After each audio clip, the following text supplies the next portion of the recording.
Hi friends, இன்றைக்கி நம்ம என்ன பார்க்கலாம் அப்படின்னா இட்லி பொடி எப்படி அரைக்கிறது அப்படின்றத பார்க்கலாம்.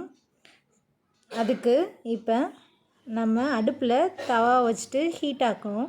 1 கிளாஸ் உளுந்து போட்டுக்கோங்க. முழு உளுந்து, வெள்ளை உளுந்து போட்டுக்கலாம். நல்லா ப்ரௌனிஷ் ஆகிற வரைக்கும் வறுங்க. நல்லா பொன்னிறமாக ஆகிற வரைக்கும் வருங்க. லோ ஃப்ளேம்லேயே வச்சுட்டு வறுக்கணும். ஹை ஃப்ளேமில் வச்சுட்டா ஒரு இடம் நல்லா இதாக இருக்கும், ஒரு இடம் வந்து ப்ரௌன் ஆகாது. தட்டில் கொட்டிட்டு நெக்ஸ்ட்டு அதே கிளாஸால் 1/2 கிளாஸ் கடலப்பருப்பு போடுங்க. இதுவுமே லைட் ப்ரௌன் வர வரைக்கும் நல்லா வறுத்து எடுக்கணும்.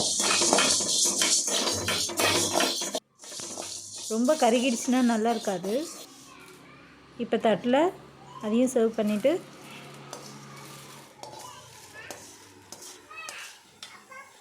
அடுத்து இந்த பொடிக்கு தேவையான மிளகாய், காரத்துக்கு ஏற்ப உங்கள் மிளகாவை சேர்த்துக்கோங்க. அந்த மிளகாய் உப்பி வரும், அந்த ஸ்டேஜில் நம்ம எடுத்துடலாம். இப்போ எள்ளு ஆட் பண்ணிக்கோங்க.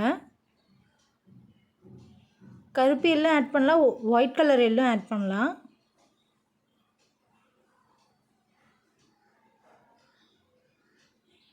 அதையுமே தட்டில் சேர்த்துடலாம். இப்போ இந்த பொடிக்கு பெருங்காயத்தூள் ஆட் பண்ணிக்கணும்.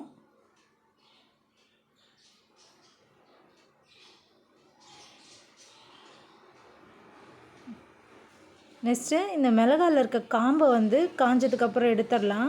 இப்போ இது பொடிக்கு தேவையான உப்பு. இதை நல்லா ஆற வச்சுட்டு ஆறினதுக்கப்புறம் இந்த மிளகாயில் இருக்க காம்பெல்லாம் எடுத்து கொஞ்சம் கையால் மிக்ஸ் பண்ணி விட்டுக்கோங்க.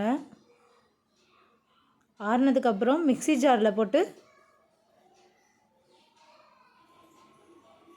அரைச்சி எடுத்துகிட்டு வந்துடலாம்.